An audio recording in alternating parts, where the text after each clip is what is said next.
Ever noticed how some people can say very little, yet everyone seems to like them, trust them, and feel comfortable around them? And then there are moments where you try your best, say the right things, but the conversation still feels cold or forced. Most people think this happens because of confidence, looks, or communication skills. But that's not the real reason. What's actually happening is much deeper. Every person you meet is silently looking for one specific feeling in social situations. They don't say it out loud, and most of them don't even know it themselves, but they crave it.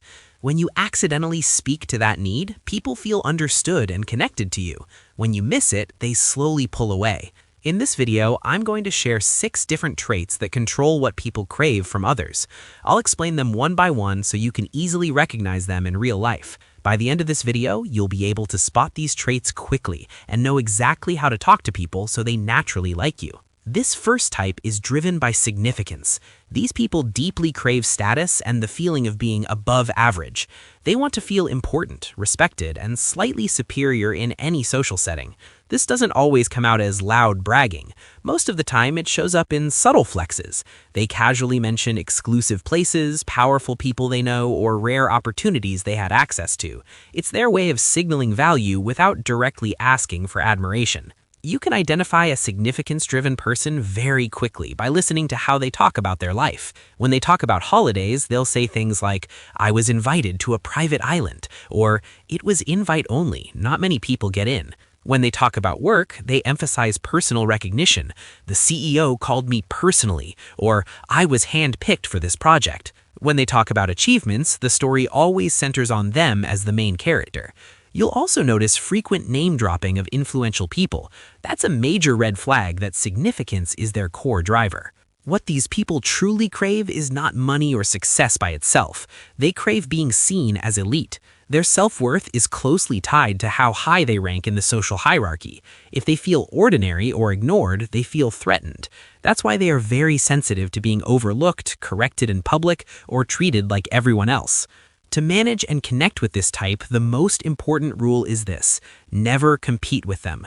Trying to one-up them, challenge their status, or downplay their achievements will instantly push them away. Instead, you want to acknowledge their position without sounding fake. In real life, this can be as simple as saying, "Not many people would have handled that the way you did," or "You clearly operate at a different level." These phrases don't exaggerate, but they signal recognition. If you want them to like you, frame things in a way that reinforces their sense of uniqueness.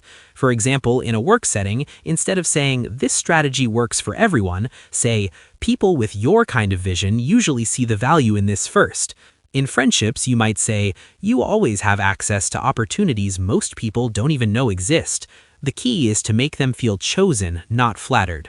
In persuasion situations, this type responds best when something feels exclusive. They don't want what everyone has. They want what only a few can access. Saying something like, "This isn't for most people, but I think it fits how you think," works extremely well. They buy, agree, or commit not just because it's useful, but because it helps them maintain their elite identity. If you understand this type, dealing with them becomes much easier. When they feel seen and respected, they become confident, generous, and surprisingly loyal. When they feel ignored or treated as ordinary, they become defensive and distant. Speak to their need for significance, and you'll notice how quickly their attitude toward you changes. This second type is driven by acceptance. These people are not trying to stand out or be above others. What they want most is to belong.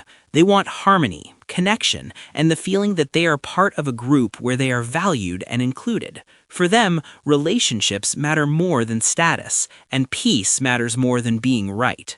You can identify an acceptance-driven person by listening to how they talk about their life.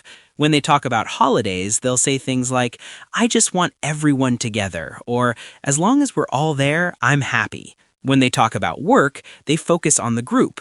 "The team pulled it off," or "We're like a family here." When they talk about achievements, they rarely take credit alone. They say things like, "I couldn't have done it without them," or "We all played a part." A big red flag is that they avoid conflict at all costs. They would rather stay quiet than risk tension or disagreement. What these people truly crave is belonging. To manage and connect with this type, you should never make things feel divisive or competitive. Avoid language that separates people or highlights individual superiority. In real life, instead of saying, "This will make you stand out," say, "This will help everyone move forward together." Make them feel like they are contributing to something bigger than themselves. If you want them to like you, use inclusive language. Say things like, "We're in this together," or "This really strengthens the group." In social situations, show that you care about everyone's comfort, not just your own. Even small gestures, like checking in on how others feel, mean a lot to them. They feel close to people who make the group feel safe and united. When persuading this type, always frame your idea as something that brings people closer. For example, instead of saying, "This is the best option," say, "This keeps everyone aligned and avoids unnecessary conflict." Phrases like, "This unites our crew," or "This helps us move as one," work extremely well. They commit not because it benefits them personally, but because it protects harmony. Once you understand acceptance-driven people, interactions with them become smooth and warm. When they feel included, they are loyal, supportive, and deeply caring. When they feel excluded or pressured to choose sides, they shut down. Speak to their need for belonging, and they will naturally feel comfortable and safe around you. This third type is driven by approval. These people are constantly looking for reassurance that they are doing things right. On the surface, they may seem humble or cautious, but underneath there is a strong fear of being judged or rejected. To protect themselves, they often criticize themselves first, hoping that if they lower expectations, failure won't hurt as much. You can identify an approval-driven person by listening to how they speak before anything important happens. When they talk about holidays, they'll say things like, "I hope the food is good enough," or "I just don't want anyone to be disappointed." At work, they sound anxious before presentations or deadlines, saying things like, "This better not flop," or "I'm really nervous about how this will go." Even after achievements, they downplay their success and ask for reassurance, often saying, "Was that okay?" or "Do you think I did all right?" A clear red flag is that they assume failure before it happens. What these people truly crave is validation. They want to feel accepted and approved of by others. Praise makes them feel safe, while criticism, even mild, can hit them very hard. Their confidence depends heavily on external feedback, which is why they are so sensitive to how others react. To manage and connect with this type, you need to be careful with your words. Avoid sarcasm, vague feedback, or silence, because they often interpret those as disapproval. In real life, the best way to make them feel comfortable is through specific praise. Instead of saying, "Good job," say, "You explained that clearly," or "The way you handled that question was really strong." Specific feedback feels real and trustworthy to them. If you want them to like you, give reassurance before asking for anything. For example, at work, you might say, "You've handled tougher situations than this, and you did great then," before suggesting a new task. In personal situations, saying, "People really enjoy being around you, you're easy to talk to," goes a long way. Once they feel validated, they relax and become much more confident. When persuading this type, remind them of past wins. Phrases like, "You've nailed harder ones, this is yours," or "You've already proven you can handle this," work extremely well. They don't need pressure or motivation, they need confidence borrowed from you. When approval-driven people feel supported, they become loyal, hardworking, and eager to please. This fourth type is driven by intelligence. These people want to be respected for how they think. Their identity is closely tied to being smart, logical, and insightful. They don't usually express emotions openly, and they often trust reasoning more than feelings. For them, being right feels safer than being vulnerable. You can identify an intelligence-driven person by paying attention to how they explain things. When they talk about holidays, they don't focus on relaxation or fun. They'll say things like, "I spent time studying the architecture," or "I analyzed how the city was designed." At work, they highlight systems, models, or logic, saying things like, "My model predicted this outcome," or "The data clearly showed this would fail." When talking about achievements, they focus on how their reasoning proved others wrong. A clear red flag is that they often respond to emotions with logic, correcting how people feel instead of acknowledging it. What these people truly crave is intellectual respect. They don't want praise for effort or personality. They want their thinking to be taken seriously.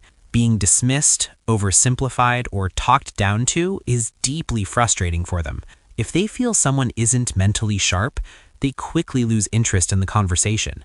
To manage and connect with this type, never talk in vague or overly emotional terms.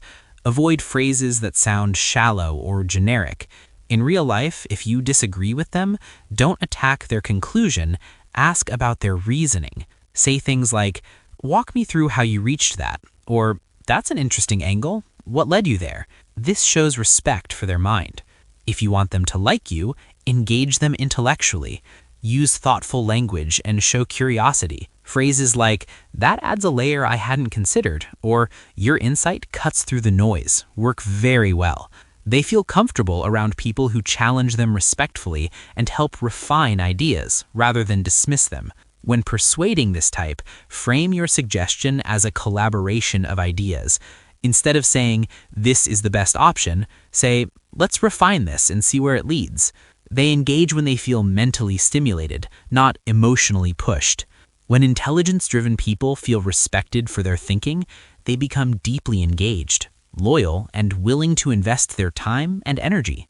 This fifth type is driven by pity. These people see themselves as survivors. Their identity is built around struggle, hardship, and endurance. They don't talk about life as a series of opportunities, they talk about it as a series of battles. Even when something goes well, the focus is on how hard it was and how little support they received. You can identify a pity-driven person by listening to the tone of their stories. When they talk about holidays, they'll say things like, "I was too exhausted to go anywhere," or "I needed time to recover." At work, they frame situations as survival, saying, "I made it through despite everything going wrong," or "Nobody helped me. I had to do it all alone." When they talk about achievements, the story is never about success. It's about how much they suffered to get there. A major red flag is endless struggle stories, where life always feels unfair and heavy. What these people truly crave is recognition of their pain. They want others to see how much they've endured. Sympathy makes them feel seen and validated. Without it, they feel invisible and resentful. This doesn't mean they are weak, it means their sense of worth comes from being acknowledged as someone who survived difficulty. To manage and connect with this type, the worst thing you can do is dismiss their experiences or rush them into solutions. Saying things like, "Just move on," or "Others have it worse," immediately shuts them down. In real life, the most effective approach is to first acknowledge their struggle. Simple statements like, "That sounds incredibly tough," or "Most people wouldn't have handled that," go a long way. If you want them to like you, let them feel heard before offering anything else. After acknowledging their pain, you can gently shift the focus towards strength. For example, say, "What you went through shows a lot of resilience," or "You didn't just survive, you kept going." This reframes their identity from victim to warrior, which they respond to strongly. When persuading this type, connect your suggestion to relief or recognition. Make it feel like a reward for what they've endured. Phrases like, "You've been through worse, this is a step towards something better," or "You've earned a break from the struggle," are very powerful. When pity-driven people feel understood and respected for their pain, they attach quickly and trust deeply. This sixth type is driven by strength and power. These people crave control over their environment, their decisions, and their outcomes. They don't like feeling dependent on anyone, and they strongly dislike being told what to do. For them, freedom equals power, and power equals safety. When they feel in control, they are calm and confident. When they feel restricted, they become aggressive or distant. You can identify a power-driven person very quickly by the language they use. When they talk about holidays, they don't describe rest or fun. They say things like, "I was closing deals from the yacht," or "I don't really switch off." When they talk about work, they focus on authority. "I run the department now," or "500 people report to me." When they talk about achievements, they use strong conquest-style words like dominated, crushed, took over, or won. A major red flag is that their language is almost always about control, command, and winning. What these people truly crave is autonomy and dominance. They want to feel like no one can corner them, limit them, or force them into anything. Even helpful advice can feel threatening to them if it sounds like an order. They respect strength, decisiveness, and confidence, not hesitation or emotional appeals. To manage and connect with this type, never try to control them, never corner them with ultimatums or pressure. In real life, instead of saying, you need to do this, say, you can decide how you want to handle this. Give them options, not instructions. Power-driven people respond very well when they feel the final decision is theirs. If you want them to like you, show respect for their authority. Acknowledge their leadership without challenging it. Simple phrases like, you're clearly comfortable taking charge, or you don't wait for permission, you act, make them feel understood. Avoid micromanaging them or questioning their competence in public, as that instantly creates resistance. When persuading this type, always frame your idea as a tool for control. Say things like, this puts you fully in command, or you won't have to rely on anyone else for this. They don't buy ideas, they seize leverage. When something increases their control, influence, or freedom, they move fast. When power-driven people feel respected and unchallenged, they can be decisive, protective, and strong allies. But when they feel boxed in or undermined, they push back hard. Speak to their need for control, and they will naturally lean toward you instead of away from you. Before you go, I just want to say this. Understanding these traits isn't about controlling people or manipulating conversations. It's about seeing people clearly and meeting them where they are. When people feel understood, they relax, they trust you, and real connections start to form. If this video helped you understand people better, we'd really appreciate your support. We genuinely love creating videos like this for you, and when you like and subscribe, it tells us that this content is valuable and keeps us motivated to make more. Thank you for spending your time here, and I'll see you in the next video.